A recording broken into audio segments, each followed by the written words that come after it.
Hello, everyone. We have a very special guest today. He is a professor of history at Hillsdale College, the author of New Dale, Old Roadale, and Myth of the Robber Barons. He is an active publisher of articles in many publications, and he has published articles in many prominent publications, such as the Wall Street Journal. Without further ado, I want to welcome Dr. Folsom. Dr. Folsom, thanks so much for taking the time to be with us today. Thank you. It's good to be with you, Sam. I have a question for you. Sure. I took history classes in high school and in college, and I noticed, kids, they just seem uninvolved, disinterested, bored. Their eyes are rolling around, looking for distractions. But I saw a speech that you gave, and there was just something very different. I mean, the kids looked excited. They were involved, intrigued, asking questions. What do you feel is the difference with your message of the free market perspective of history that provokes such interest, especially in the young generation? Well, I guess it helps to be telling the truth.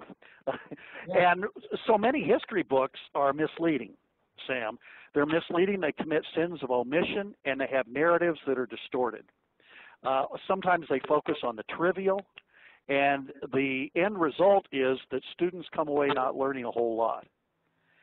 And if you go back to the ancient Greeks, you can see that they believed that the primary purpose of teaching history was to instruct students on the heritage that in the case of the Greeks, the city-states, their heritage, and to encourage proper values and behavior.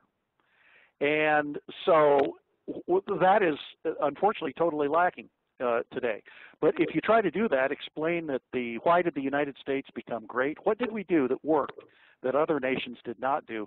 It gets you into a serious discussion that students find very interesting.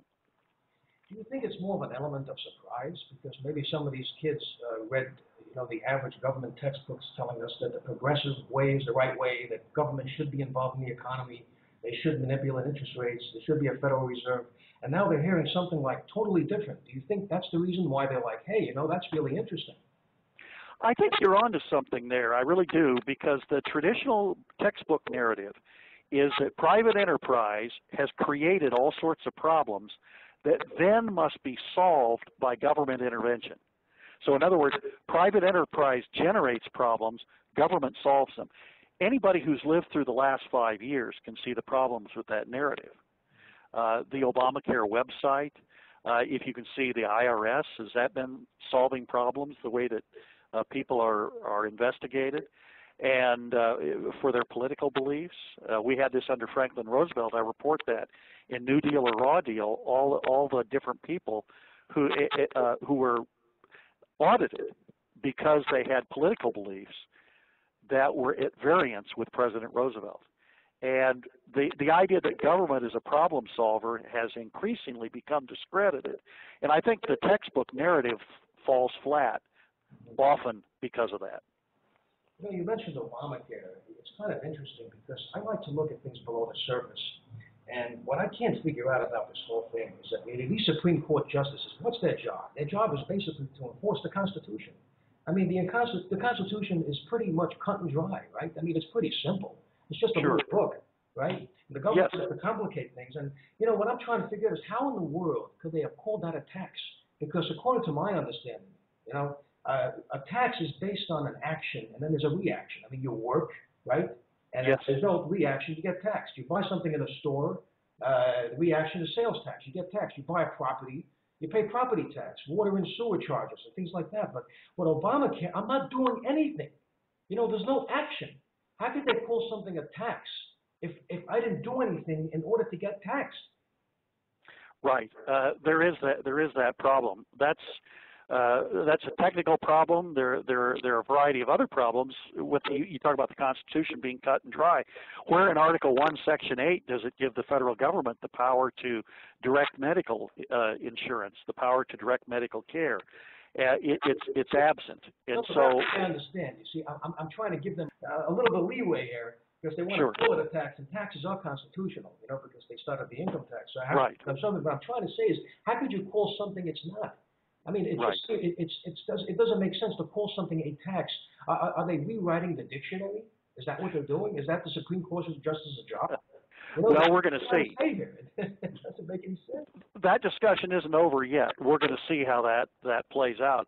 But one thing you said that is absolutely correct, and through tariffs or other kinds of taxes, excise taxes, the federal government does have the power to tax.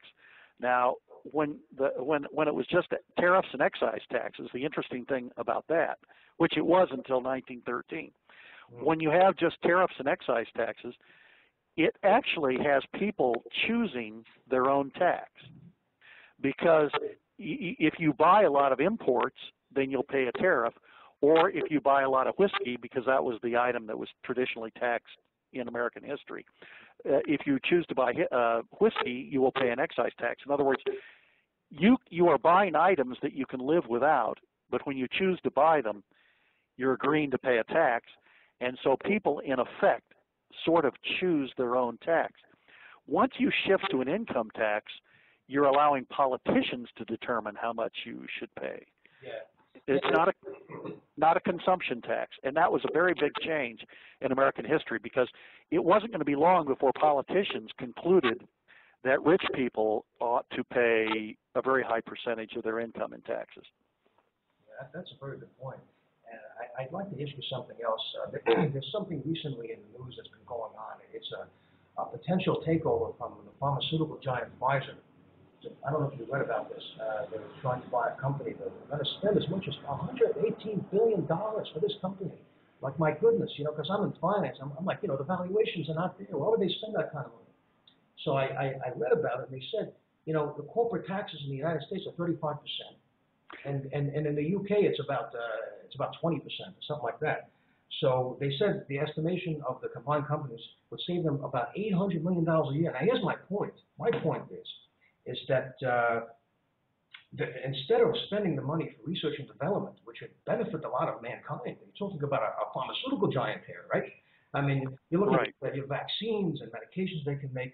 Rather than focus on the pipeline, they're sending the money offshore, which means they're going to spend less money on R&D, and also jobs can be lost, and the incentives for taxes. And I'm like, wait a minute. I was reading something like this in Burt's book. This ties into exactly what you were talking about in New Deal or Raw Deal when you talked about the incentives during the 1920s, where we had the greatest decade of prosperity in American history. Do you see a parallel here like I do?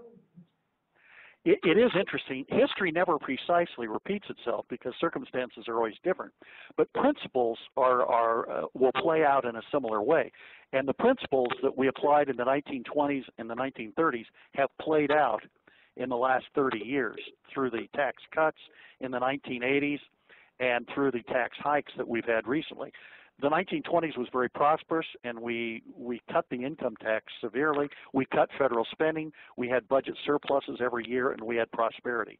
In the 1930s, we raised tax rates, we went into debt, and we had depression.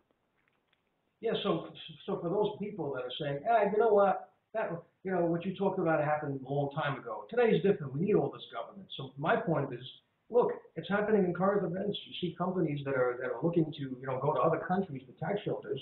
So there's like the incentives. It's the same. Nothing has really changed. It's you're right. Same situation. That's my point here.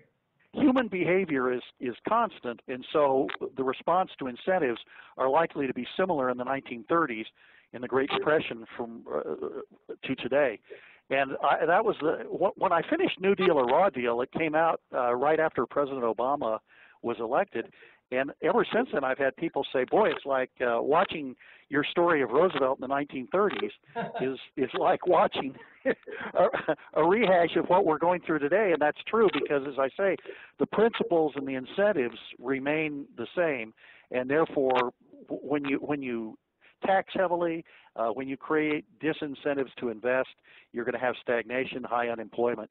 And we never did get out of that Great Depression until we finally, after World War II, cut tax rates and cut federal spending sharply.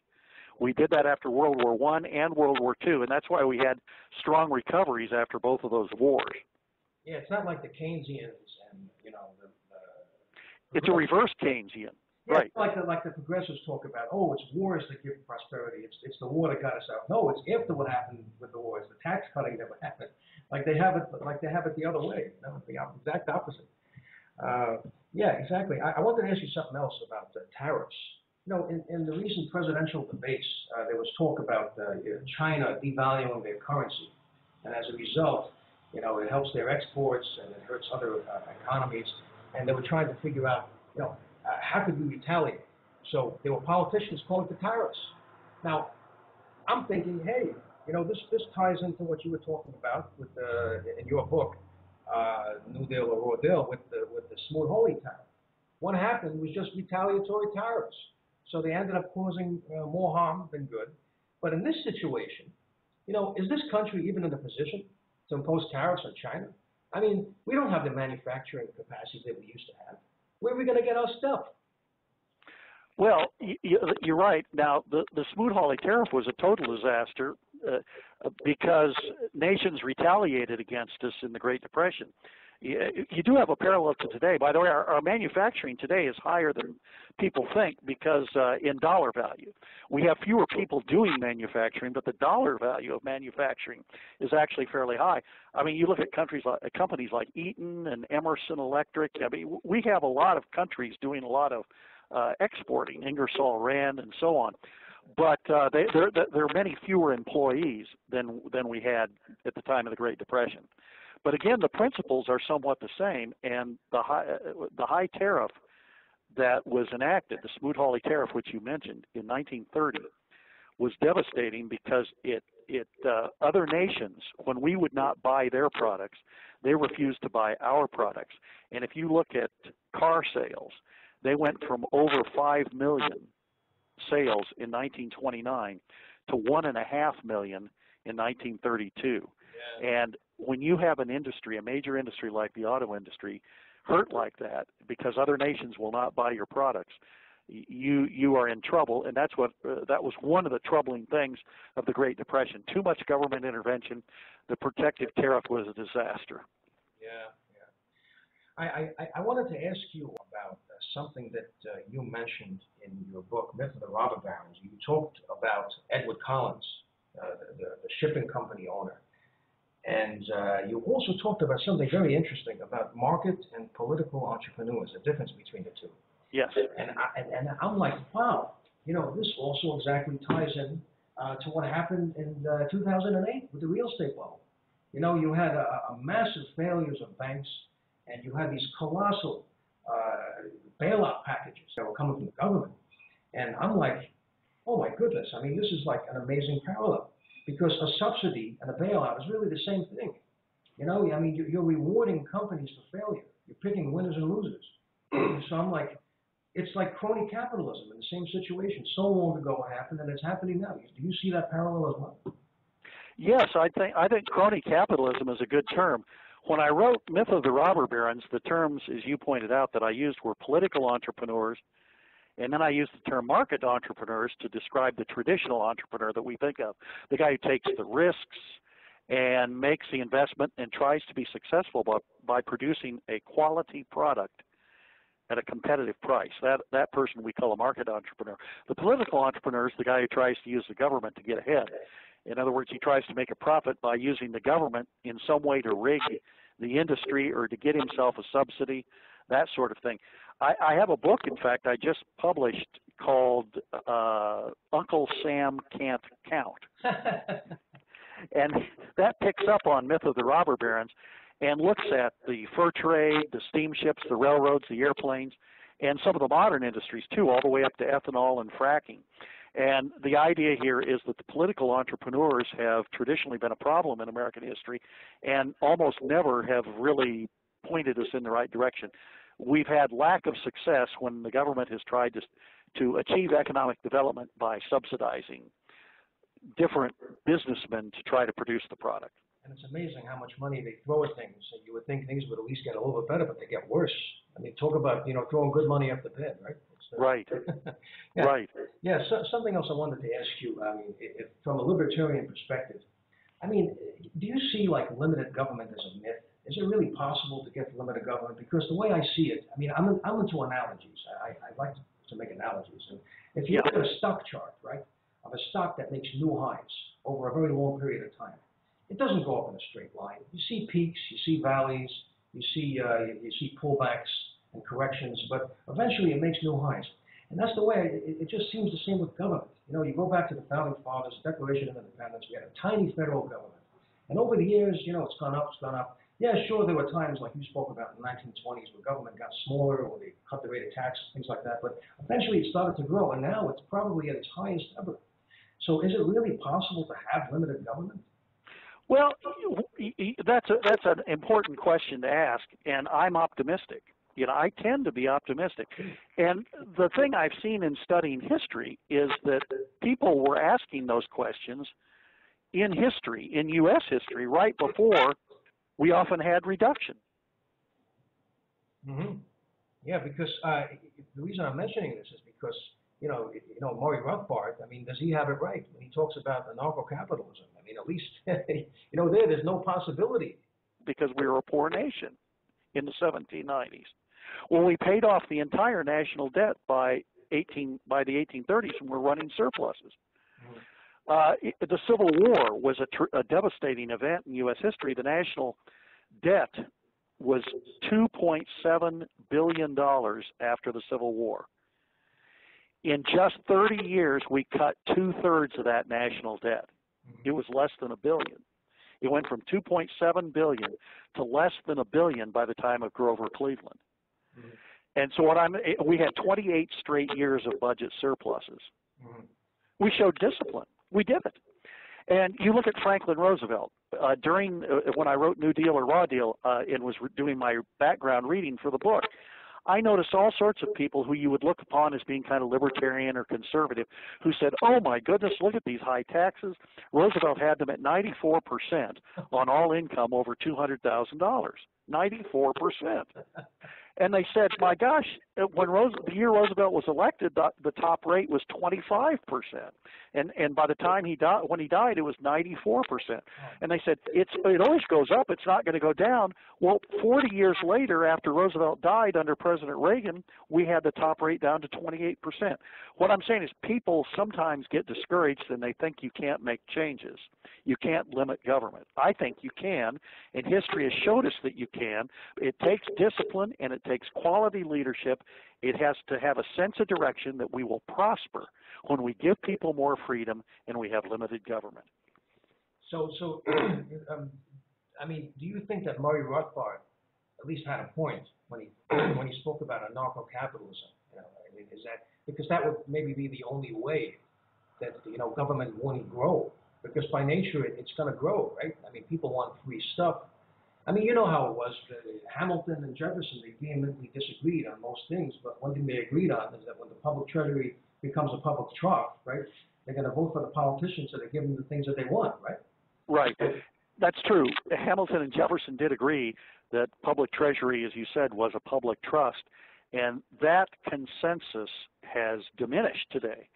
But that doesn't mean that it can't be recaptured, but it just means you have to have some serious people that are ready to start teaching on the basis of the historical evidence rather than feel-good philosophy and rather than presuming that more government makes society better. That's not true. Yeah. Do you see a government as a universal encroachment? Because, I mean, they have control of the economy, the Federal Reserve manipulating interest rates, and at the same time we have the NSA, invading our personal liberties and violating the Fourth Amendment. So, sometimes they talk about, I heard in Europe, like social democracy, whatever that means. I mean, right.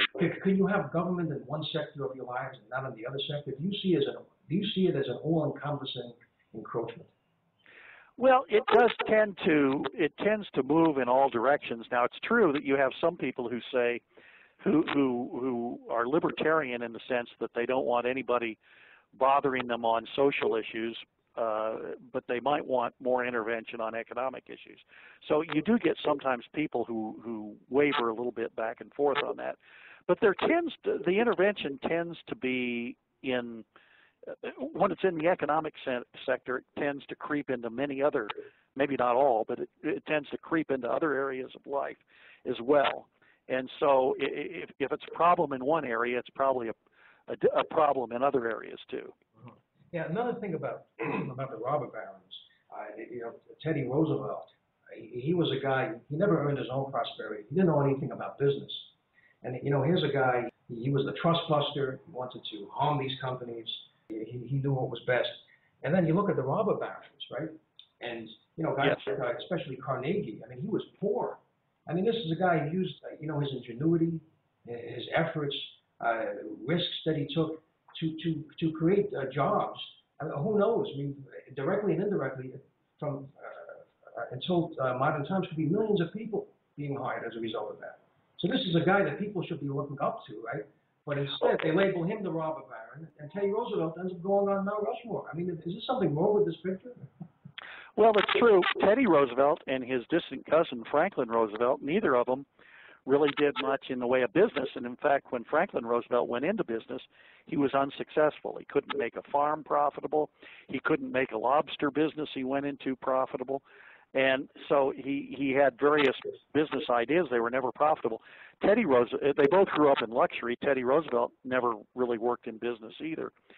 But they both favored lots of government intervention. And whether it was trust busting in the case of Teddy Roosevelt, you know, he wanted to go after James J. Look at the two trusts that Teddy Roosevelt went after the most were so-called trusts, John D. Rockefeller and Standard Oil, and then James J. Hill of the Great Northern. Both of those two were remarkable entrepreneurs. I talk about James J. Hill. I have a chapter on him in the book, The Myth of the Robber Barons, and also in the new book, Uncle Sam Can't Count. And Hill ran a privately operated transcontinental railroad that was successful. The other transcontinentals were receiving federal funds, and they were not successful. Most of them went broke. And so you have you have Roosevelt going after the one successful transcontinental railroad. And you have oddities like this. The history textbooks need to report. Our society would be well served if they would bring out that Roosevelt's attacks on trusts hit people who were very productive and helpful to American society. They usually did not receive government aid. In the case of Rockefeller, he received no government aid.